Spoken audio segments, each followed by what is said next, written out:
प्रधानमंत्री मोदी जी ने भारत की राजनीति की संस्कृति बदल डाली और अब किसी को भी वोट लेने के लिए आना पड़ता है तो वो अपना रिपोर्ट कार्ड ले करके आता है कि उसने जनता के लिए क्या किया, तभी वो जनता के बीच में खड़ा हो पाता है।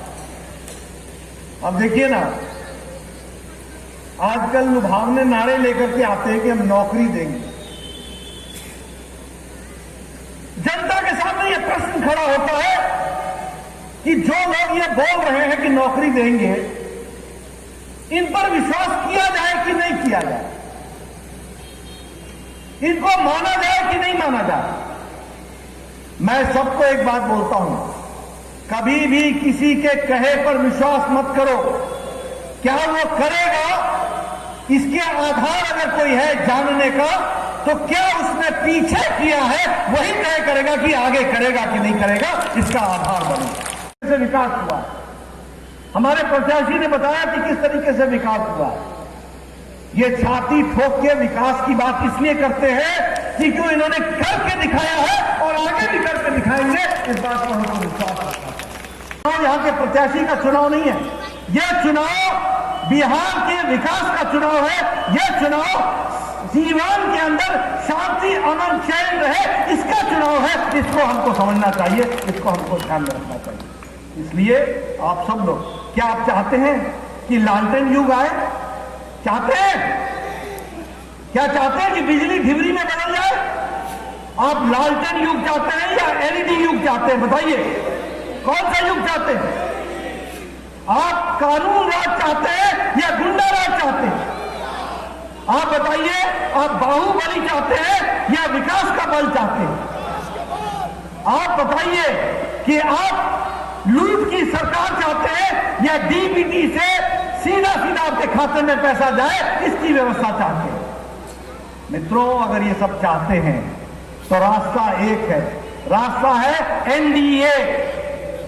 हमारा एनडीए के प्रत्याशी, बीजेपी का प्रत्याशी, जनता दल यूनाइटेड का प्रत्याशी, हम पार्टी का प्रत्याशी और वीआईपी पार्टी का प्रत्याशी, इनको चुनाव जिताना बिहार का विकास की कहानी लिखने के बराबर है। यह हमको समझना चाहिए। और इसीलिए, और कहने के लिए मैं नहीं कह रहा हूं, याद है ना, मैं बिहार का हूं, मुझे मालूम है 15 साल पहले यहां क्या होता था। शाम को 5 बजे के बाद बाजार में निकलने की हिम्मत होती थी? और क्या शहाबुद्दीन यहां दम बनाता था कि नहीं दम बनाता था? याद है 2 भाइयों को तेजाब में डाल दिया था? याद है तीसरे भाई जो गवाह था उसको मार दिया था? और याद है कि लालू के राज में वो घूमा करता था? जब नीतीश कुमार आए तो पहले बिहार के जेल में और बाद में तिहाड़ में पहुंचाने का काम किया, तो नीतीश बाबू के सुशासन ने किया। इसको ध्यान में रखना चाहिए। क्या चाहते हैं आप? फिर से वैसी सरकार चाहिए? तेल पिलावन, डंडा भाजन, वो वाली सरकार चाहिए? लालटेन वाली सरकार चाहिए?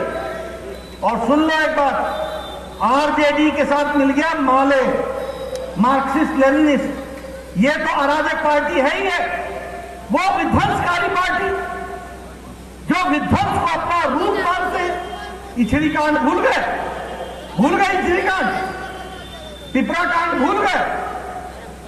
किस तरीके से इन लोगों ने वहां पर उद्यम मचाया था, तांडव, मौत का तांडव नृत्य किया था, भूल गए? और कांग्रेस पार्टी और राहुल बाबू के अंदर क्या बोला? ये तो पाकिस्तान के वकील बन गए। अभी कल फहाद चौधरी, पाकिस्तान का मंत्री, बोलता है पुलवामा हमने किया, इमरान खान ने किया। ये उनका मंत्री पार्लियामेंट में जवाब दे रहा है। राहुल जी, आप जो बोला करते थे कि पाकिस्तान का कोई हाथ नहीं है, ये कौन है पाकिस्तान की बात ऐसी बरगलाने की है? आपको देश से माफी मांगनी चाहिए। आप पाकिस्तान के वकील बने, कोई धारा 370 हटाई गई, तो आपने जो वक्तव्य दिया, इमरान खान ने उस दलील को लेकर के, संयुक्त राष्ट्र ने आपकी दलील को लेकर के अपना आर्ग्यूमेंट बनाया, अपनी दलील बनाई। आप भारत की बात बोलते हैं या पाकिस्तान की बात बोलते हैं? और ये लोग मिल गए आपस में, अराजक, विध्वंसकारी, और देश में देश की बात करने का नहीं, पाकिस्तान की डफली बजाने वाली कांग्रेस पार्टी हो। क्या ऐसे लोगों को वोट डालोगे? क्या इन लोग ये बिहार का विकास करेंगे? इन्होंने बिहार को पीछे धकेला था कि नहीं धकेला? आप बताइए। मुझे याद है मंगल जी, मैं पिछले चुनाव में बेतिया में था, तो एक बेचारा गरीब नौजवान साइकिल पर नीतीश कुमार का भाषण सुनने आया। और आप जानते हैं कि मैं मंच पर कम बैठता हूं, मैं जनता के बीच में रहता हूं, तो मैं चला गया जनता के बीच में। वो बहुत खुश दिख रहा था। हम बोले बहुत खुश हो, क्या बात? बोले नीतीश बाबू आए नरेंद्र। हमने कहा नीतीश बाबू आए हैं तो खुशी बहुत है, क्या बात है? बोला साइकिल लेके आया हूं। मैंने कहा इसमें कौन सी बड़ी बात है? बोलता 5 साल पहले लेके आते तो लौट लेता, गुंडा सब जो है उसको छीन लेता, हमसे छेक लेता। अब हम लेके आए हैं, इस साइकिल से वापस जाएंगे। एक गरीब आदमी ये बात बोल रहा था कि सुशासन के, यानी साइकिल, मोटरसाइकिल नहीं, साइकिल।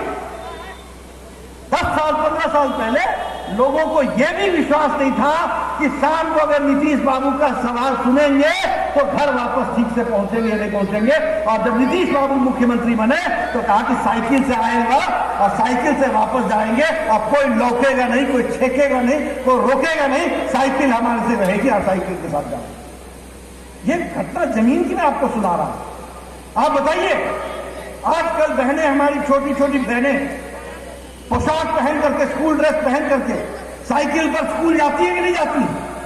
जाती है कि नहीं जाती? झुंड के झुंड निकल करके जाती। ये 15 साल पहले जा सकते थे? किसी ने इनको साइकिल देनी थी? किसी ने इनको पोशाक स्कूल की देनी थी? मित्रों, ये साइकिल नहीं है, ये पोशाक ही नहीं है, ये बिहार की बहनों का सम्मान है, ये इज्जत है जो मोदी जी और नीतीश कुमार जी ने दी है। इसलिए मैं आपसे निवेदन करने आया हूं, पहचानो।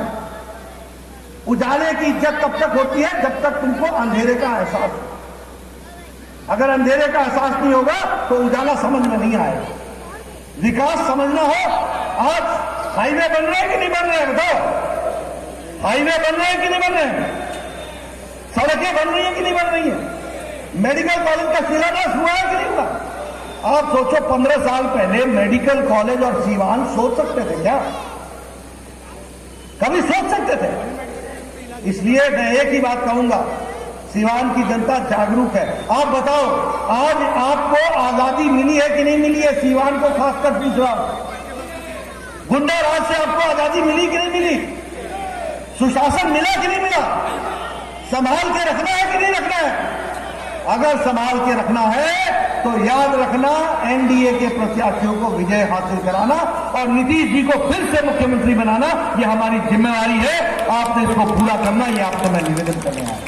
मित्रों, आप तो अपना वोट डालोगे ही, मैं तो आपकी तालियों की आवाज से समझ गया कि आप वोट डालने वाले। लेकिन मैं आपसे निवेदन करने आया हूं, अपना भाई, अपना चाचा, अपना ताया, अपना फूफड़, अपना फूफा, दादा, बेटा, सबसे निवेदन करिए कि बीजेपी एनडीए के कैंडिडेट को जिताना, जदयू के कैंडिडेट को जिताना, हम पार्टी को जिताना, वीआईपी पार्टी को जिताना, ये हमारी जिम्मेवारी है अगर हम बिहार को आगे ले जाना चाहते हैं। और मुझे पूरा विश्वास है कि आप जरूर इसको करेंगे और इस यात्रा में हम सब लोग सहयोगी होकर के आगे बढ़ेंगे। और जब मैं सीवान की एक नई यात्रा को देखूंगा तो मैं ये कह सकता हूं कि मंच पर बैठे हुए नेताओं के हाथ में बिहार सुरक्षित जाएगा, आगे बढ़ेगा। नीतीश कुमार के नेतृत्व में बिहार एक नई अंगड़ाई लेगा, मोदी जी का आशीर्वाद रहेगा, नीतीश जी का सुशासन रहेगा, बिहार बढ़ता हुआ आगे बढ़ेगा। ये मैं आपको बताना चाहता हूं। आपने मेरी बात सुनी है, आपका बहुत बहुत धन्यवाद। जय भारत, जय बिहार।